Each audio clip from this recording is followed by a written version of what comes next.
Please, don't drink the champagne. You must leave now. Sophia Bennett had been working at the Grand Sterling Hotel's elite restaurant for 3 months. Long enough to recognize the patterns of wealth and power, but not long enough to become numb to them. She was a graduate student working nights to pay for her psychology degree, and she'd learned to be invisible while serving the city's most influential people.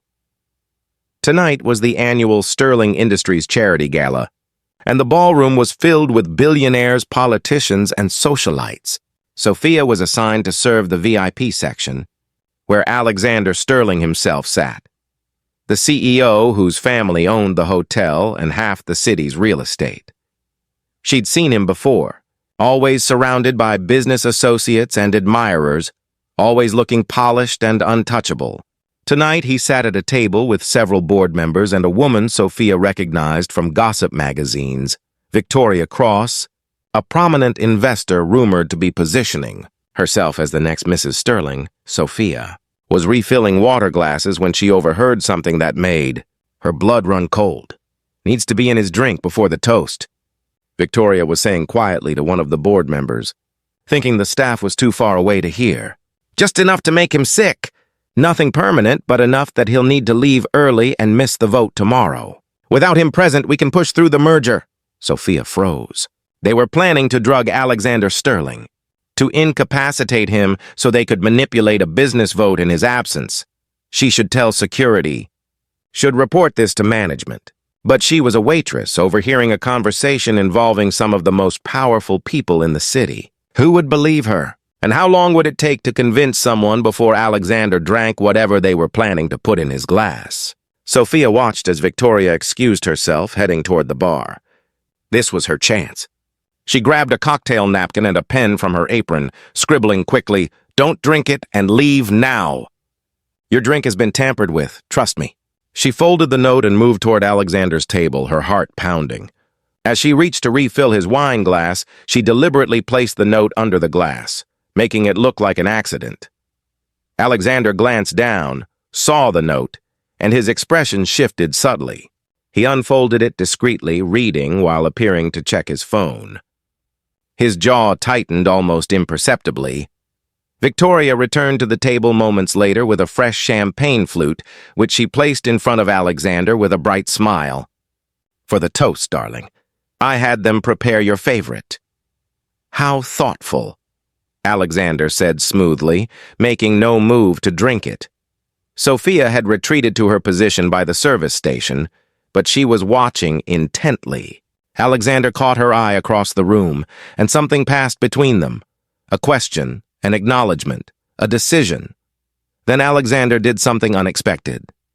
He stood abruptly, knocking his champagne glass over, accidentally spilling the contents across the white tablecloth. "How clumsy of me," he said. "Victoria, I'm so sorry. I think I need some air. Would you excuse me?" Before Victoria could protest, Alexander strode across the ballroom directly toward Sophia. "You," he said loud enough for nearby people to hear. "The waitress who left this note." "Come with me, now!" Sophia's eyes widened in panic. She was going to be fired. Worse, she might be in danger from Victoria and her conspirators. "Sir, I don't know what—" "Now," Alexander repeated, his voice brooking no argument. But as he passed close to her, he added in a whisper only she could hear, "Trust me." "Play along." He grabbed her hand, gently but firmly, and pulled her through the ballroom toward a private exit. Sophia could feel dozens of eyes on them, could hear the whispers starting. The CEO dragging a waitress out of the gala would be tomorrow's gossip. Alexander didn't stop until they'd reached a private elevator that required a key card. Once inside, he released her hand and let out a breath. "Thank you," he said. "You may have just saved my life. Or at the very least my company. I didn't know what else to do. I heard them talking about drugging you, and I couldn't just— You did exactly the right thing. What's your name?" "Sophia." "Sophia Bennett. Sophia, tell me everything you heard." In the elevator ride to Alexander's private office, Sophia recounted the conversation. Victoria talking to the board member about putting something in his drink. About making him sick enough to miss tomorrow's crucial vote. About pushing through a merger in his absence. Alexander's expression grew darker with each word. The Tecton merger. They want to sell to Tecton Industries. It would make them all incredibly wealthy in the short term, but would destroy everything my grandfather built. I've been blocking the merger for months. So they decided to remove you from the equation? Apparently. And they would have succeeded if you hadn't warned me. Alexander looked at her with genuine gratitude. You risked your job to help someone you don't know. That takes courage. I couldn't just let them hurt you. Even if you are a billionaire CEO who probably doesn't need my help. Alexander smiled. A real smile that transformed his usual corporate mask into something human. Everyone needs help sometimes. Even billionaire CEOs. They reached his office, and Alexander immediately called his head of security. I need you to retrieve the champagne glass from my table at the gala. The one that's spilled, carefully. I believe it's been contaminated with some kind of sedative or drug. I want it tested immediately. Also, I need video surveillance of everyone who approached my table in the past hour. After ending the call, Alexander turned back to Sophia. You can't go back to the gala. If Victoria and her people realize you're the one who warned me, you could be in danger. I need this job. I can't afford to— You won't lose your job. But Sophia, these people were willing to drug me to get what they want. They won't hesitate to retaliate against you if they figure out you intervened. So what am I supposed to do? Stay here. In my office, where you're safe. I need to go back down and handle this carefully. If I accuse Victoria publicly without proof, she'll claim I'm paranoid or unstable, which will only help her case for the merger. I need the test results first, and then I expose her and everyone involved. But Sophia, I need you to testify to what you heard. I need your statement on record. Will you do that? Will you protect me from whatever consequences come from this? With everything I have. I promise. Sophia stayed in Alexander's office while he returned to the gala, playing his role perfectly. An hour later, security confirmed what Sophia had warned. The champagne had been laced with a powerful sedative, enough to make Alexander violently ill for at least 24 hours, conveniently through the crucial board vote. The surveillance footage showed Victoria personally bringing the champagne from the bar, but more damningly, showed her speaking with the bartender beforehand and slipping him something that looked like money. Alexander had the evidence he needed. But rather than confront Victoria publicly, he did something more strategic. He had security quietly escort Victoria and the conspiring board members to a private room, where he presented them with the evidence. You attempted to drug me, Alexander said coldly. I have the contaminated glass, the video footage, and a witness who overheard your planning. You have two choices. Resign immediately and quietly, or face criminal charges for attempted assault and conspiracy. Victoria's face went white. You can't prove— I can prove everything. The sedative in the champagne, your payment to the bartender, the witness testimony. You're done, Victoria. The only question is whether you leave quietly or in handcuffs. The board members who'd conspired with her immediately turned on each other, each claiming they'd been coerced or misled. But Alexander wasn't interested in their excuses. By midnight, all of them had submitted resignation letters, and Alexander had already called an emergency board meeting for the next day to address the situation. He returned to his office to find Sophia curled up on his leather couch, having fallen asleep from exhaustion and adrenaline crash. Sophia, he said gently, shaking her shoulder. It's over. You're safe. She blinked awake, momentarily confused. Did you— Victoria and her conspirators have resigned.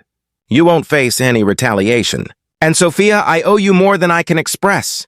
You saved not just me, but my company and my grandfather's legacy. I just did what anyone would do. No. Most people would have stayed silent, would have decided it wasn't their problem or wasn't worth the risk. You acted with integrity when it mattered most. Over the following weeks, Alexander ensured Sophia was protected and compensated. He arranged for her to complete her psychology degree with a full scholarship funded by Sterling Industries. He personally wrote letters of recommendation for her graduate applications. And perhaps most surprisingly, he began inviting her to coffee to discuss what had happened, conversations that evolved into discussions about life, ambition, values, and dreams. You're very different from what I expected, Sophia admitted during one of these coffee meetings. The night of the gala, I thought you were just another rich CEO who wouldn't even notice if someone was trying to hurt you. And now? Now I see someone who's been carrying the weight of impossible expectations alone. Someone who's brilliant at business but lonely in all the ways that matter. Someone who needed someone to see him clearly enough to save him. That's remarkably perceptive. Your psychology training? Partly. Partly just seeing you without the armor you wear for everyone else. 6 months after the gala incident, Alexander called Sophia to his office. She'd finished her degree and was preparing to start a counseling practice. I have a proposition for you, Alexander said. And before you get worried, it's not nefarious. I want to hire you as a consultant for Sterling Industries, specifically to help our executives with work-life balance, stress management, and ethical decision-making. You want to hire me to be a corporate therapist?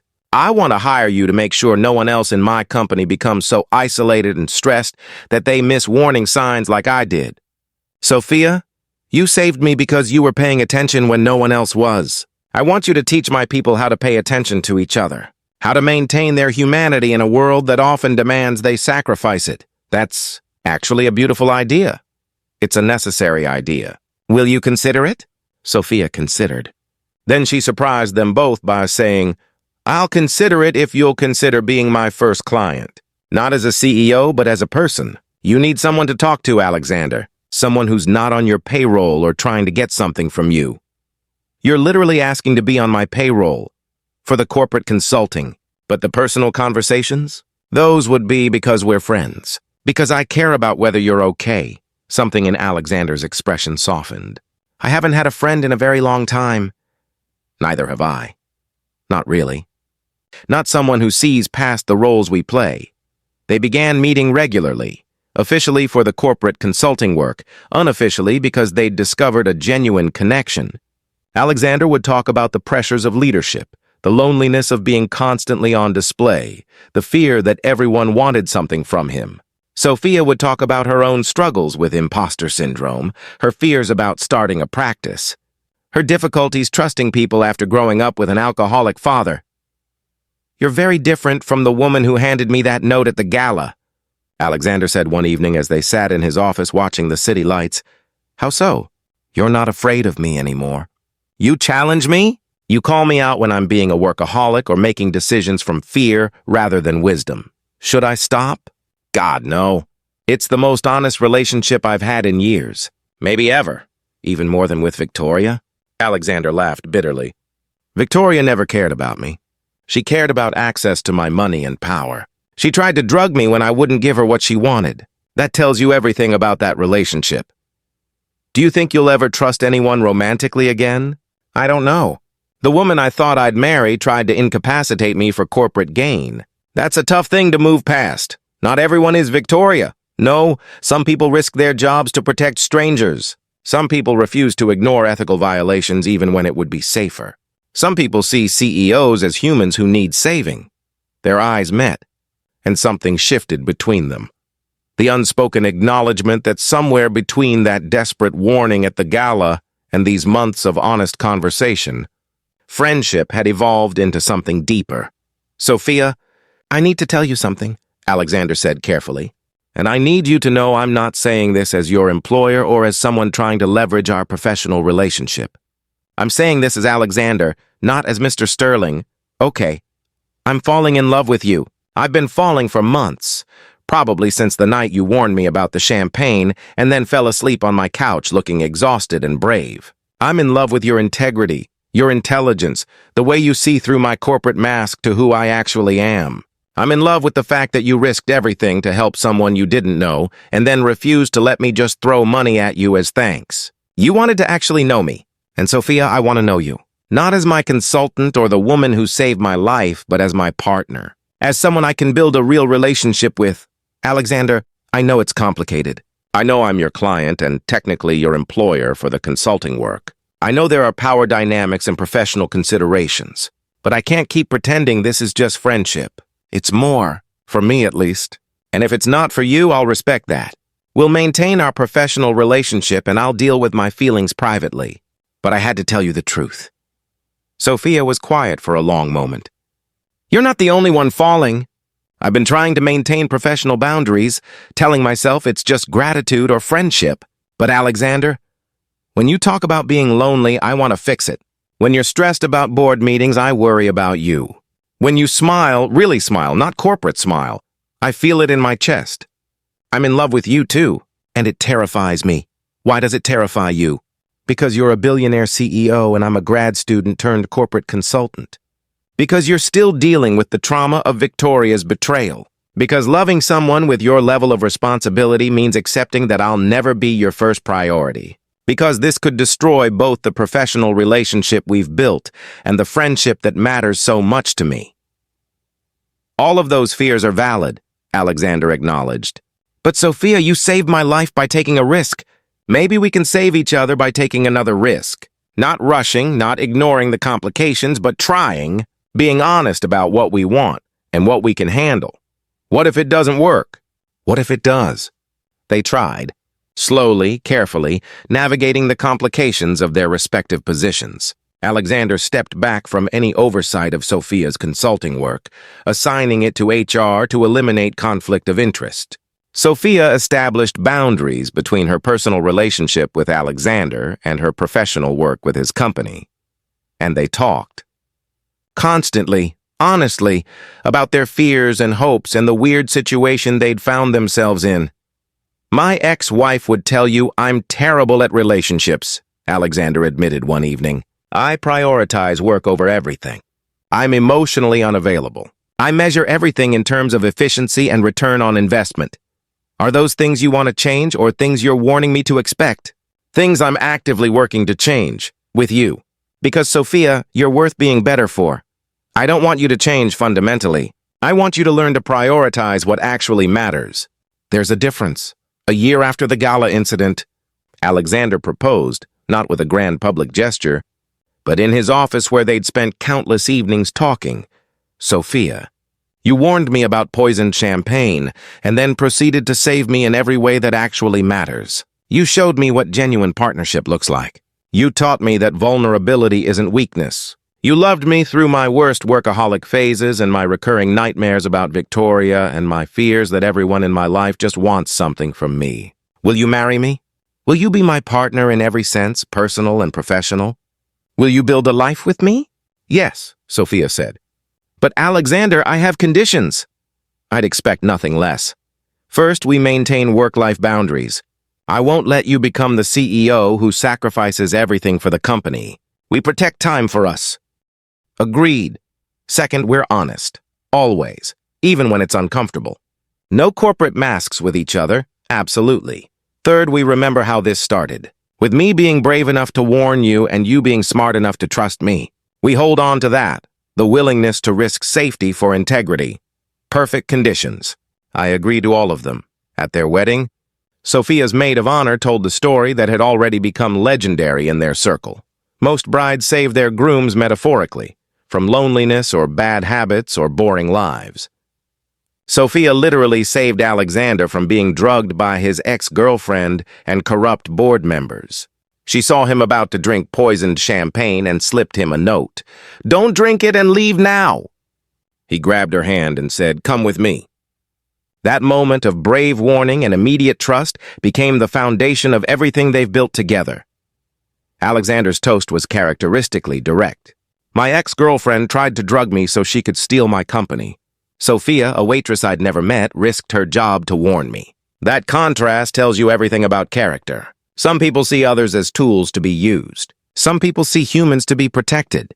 Sophia is the latter. She saw a stranger in danger and acted with integrity. Then she proceeded to see a lonely CEO and acted with compassion. She saved my life and then taught me how to live it. That's worth more than any business success I've ever achieved. Sophia's toast was simple. I slipped Alexander a note warning him about poisoned champagne. He could have ignored me, could have thought I was crazy or trying to manipulate him. Instead, he trusted me. He grabbed my hand and said, come with me. We've been coming with each other ever since, through business battles and personal growth and the complicated navigation of building a relationship that started with a warning and evolved into a partnership. I saved Alexander from drugged champagne. He saved me from a life where I didn't believe I deserved to be seen and valued. We saved each other. Years later, when people asked how they met, Alexander and Sophia would tell the full story: the gala, the overhead conversation, the desperate warning, the drugged champagne, the immediate trust. "So Sophia saved your life by warning you about the champagne?" People would ask. "She saved my life by being brave enough to risk her job for a stranger," Alexander would clarify. "The champagne was just the catalyst. She saved me from a lot more than one drugged drink. She saved me from a life where I trusted no one and measured every relationship in terms of what I could gain or lose. She taught me that some people are worth trusting even when it's risky. And Alexander saved me by trusting that warning," Sophia would add, "by grabbing my hand and saying, 'Come with me,' instead of dismissing me as paranoid or attention-seeking. He took a risk on believing someone who had no reason to lie and every reason to stay silent. That mutual risk-taking, me warning him, him trusting me, became the foundation of everything we built. Thank you for listening to this story. If it touched your heart, please like, share, and subscribe. Leave a comment below telling us about a time when you warned someone about danger, or about a moment when trusting a stranger changed your life. Your stories remind us that waitresses can save CEOs, that champagne isn't always what it seems, that warnings from strangers deserve attention, and that sometimes the person who grabs your hand and says, 'Come with me,' is leading you toward the life you were always meant to have. Until next time, remember that integrity matters even when it's costly, that trust is a risk worth taking, that some warnings save more than lives, and that the woman who warns you about poisoned champagne might just be the woman who transforms your entire existence."